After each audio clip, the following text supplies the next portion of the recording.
travail en écriture, situation initiale, élément déclencheur.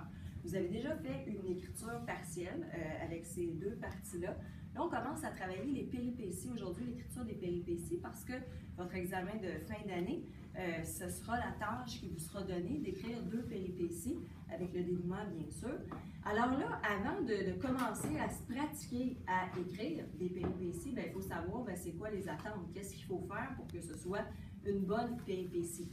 Vous en avez déjà des connaissances sur qu'est-ce que ça prend dans un texte parce que vous avez lu des récits narratifs, des récits d'aventure depuis qu'on a commencé ça. Et vous avez aussi écrit situation initiale, élément déclencheur. Il y a certains critères qui reviennent.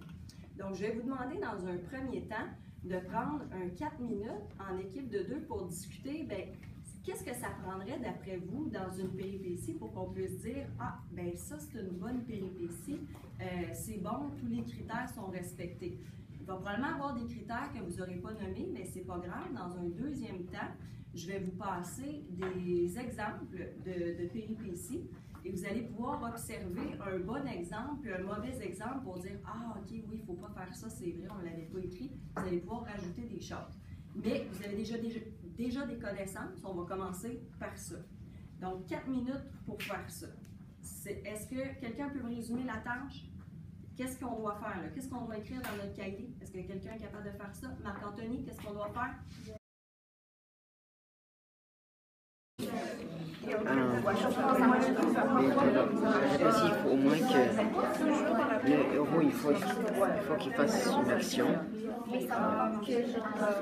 pour régler le problème qu'il y a, c'est ça.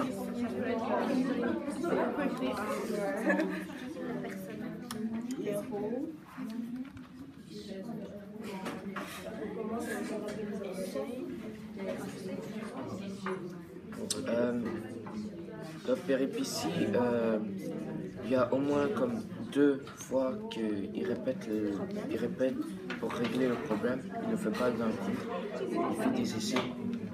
Comme si un essai, plusieurs essais.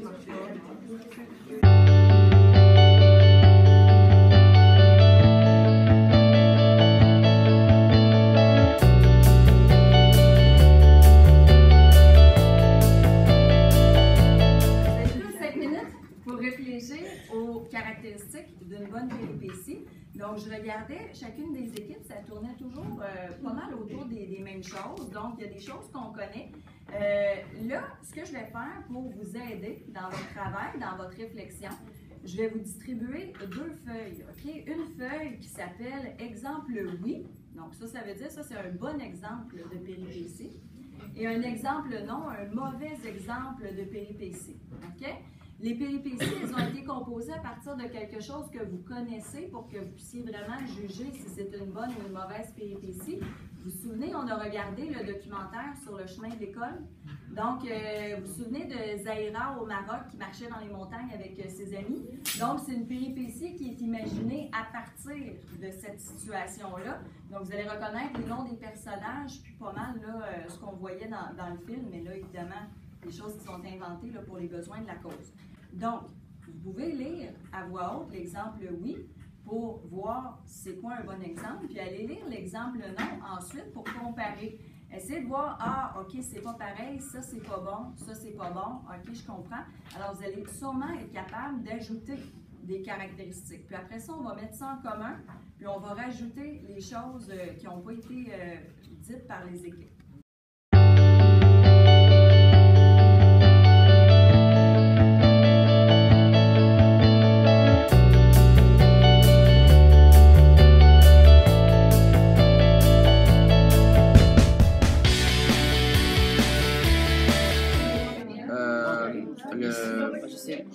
Ici, on n'utilise pas le narrateur absent, mais ici, oui. OK. Ah, ça, c'est une bonne chose à noter, en effet. Mais si c'est comme on utilisait le narrateur présent et témoin. Non, tous les narrateurs. maintenant, lui, c'est narrateur présent. Ce qu'il utilise, je l'ai amené jusqu'à mon ami. Est-ce que c'est durant tout le texte qu'il y a un narrateur présent? Non. Non. OK? Non, en plus, c'est même pas le même narrateur du début à la fin. Ça, c'est un gros problème. OK, donc ça, il faut l'écrire. Exemple. OK, pourquoi c'est ça? Ben, comme si c'était comme genre, pourquoi c'est pas une bonne péripétie? Parce qu'ils n'ont pas résolu le problème. Mais ils ont non, c'est ça, ils l'ont résolu. Ils sont pas supposés. OK, ils sont pas supposés. C'est ça, c'est pas supposé d'être réglé. C'est ça, ben, ça peut être réglé en une péripétie, mais ça ferait une histoire très courte. C'est supposé dans le dénouement. Ah, tu penses que ça c'est le dénouement? C'est supposé être le dénouement. Ah oui, c'est vrai. Ok, genre, la personne qui a écrit ça a comme mélangé la péripétie et le dénouement.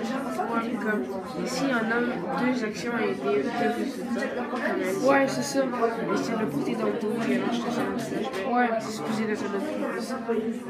Ouais, je comprends. Mais la plus grande erreur, c'est qu'il a mélangé le dénouement et la péripétie ensemble. Ouais. Moi, je pense que c'est pour ça que c'est un bon exemple.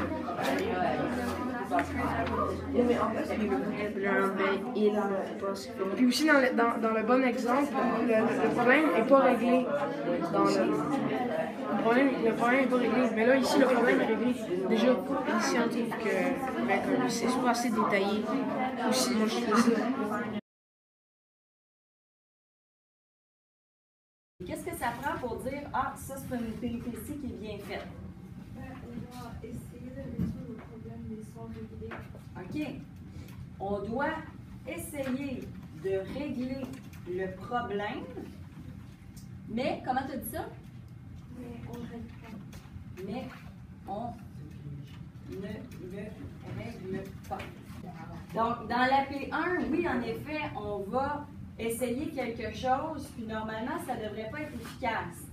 Donc, qu'est-ce que vous avez remarqué par rapport à ça? Parce que vous aviez deux paragraphes sur lesquels vous pouviez vous baser pour observer les critères. Donc, on imagine que ce paragraphe-là, c'est la P1. Qu'est-ce qui ne fonctionnait pas avec mon exemple non par rapport à ce critère-là, Jaden? Ils ont réglé le problème. Bien, ils ont réglé le problème dans la P1. J'aurai pas de P2, là. Ça ne fonctionnera pas, j'aurai pas de deuxième péripétie. J'aurai plus rien à dire, l'histoire va être terminée. Donc, présence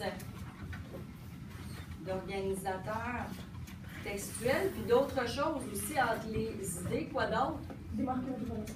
Et de marqueurs de relation. Donc ça, j'ai reformulé un petit peu parce que des marqueurs de relation, il devrait en avoir tout au long de ton paragraphe.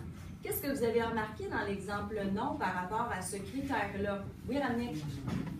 Il n'y en avait pratiquement pas. Les phrases étaient plaquées les unes après les autres. C'était très sec et peu intéressant à lire. On dirait que ça ne coulait pas. On ne voyait pas les liens entre les phrases. Donc, ça, c'est bien important si on veut que le texte soit intéressant à lire.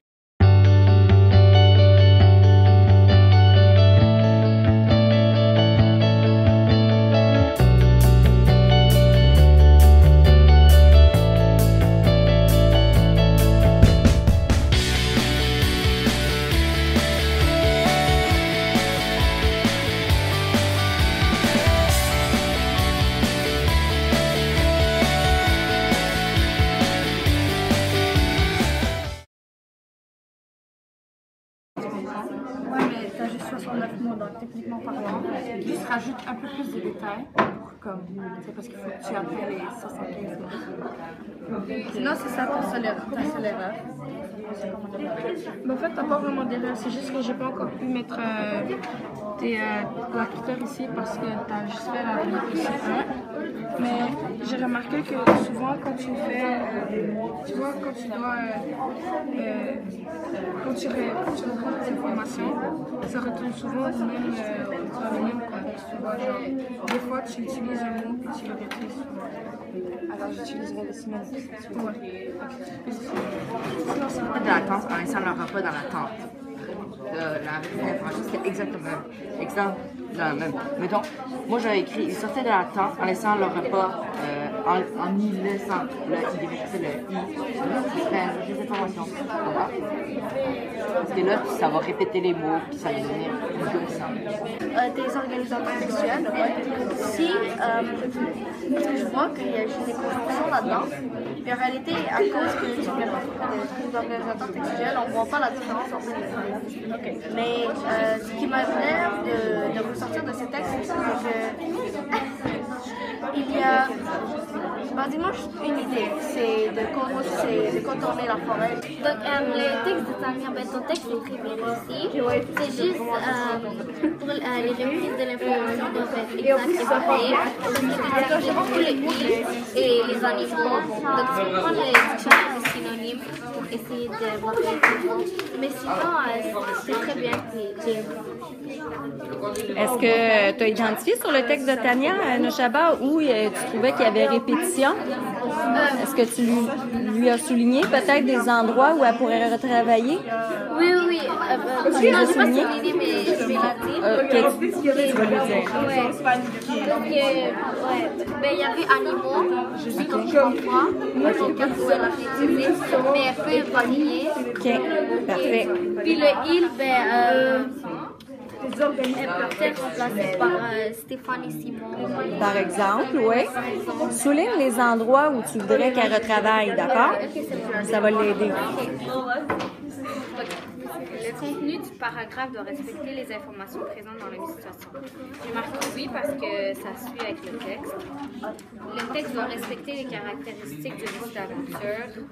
C'est oui aussi. Le narrateur doit être tout au long de l'histoire absent. C'est absent parce que je vois pas de jeu, c'est pas quelqu'un qui était présent. Le paragraphe doit contenir un seul moyen pour régler le problème. Oui, c'est il faut essayer de le faire. Le moyen doit être inefficace dans la P1. Dans la P1, il est inefficace parce que les abeilles, finalement, ils les attrapent pareil. Le contenu doit être réaliste et logique. J'ai marqué long parce que je trouve que ralentir en marchant rapidement, c'est vraiment le système verbal passé, c'est supposé être passé simple et imparfait, mais tu as mis des verbes au présent.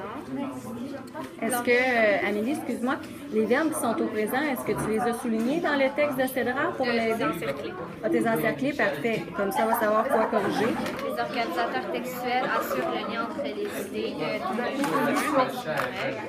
Les reprises de l'information doivent être exactes et variées. Oui.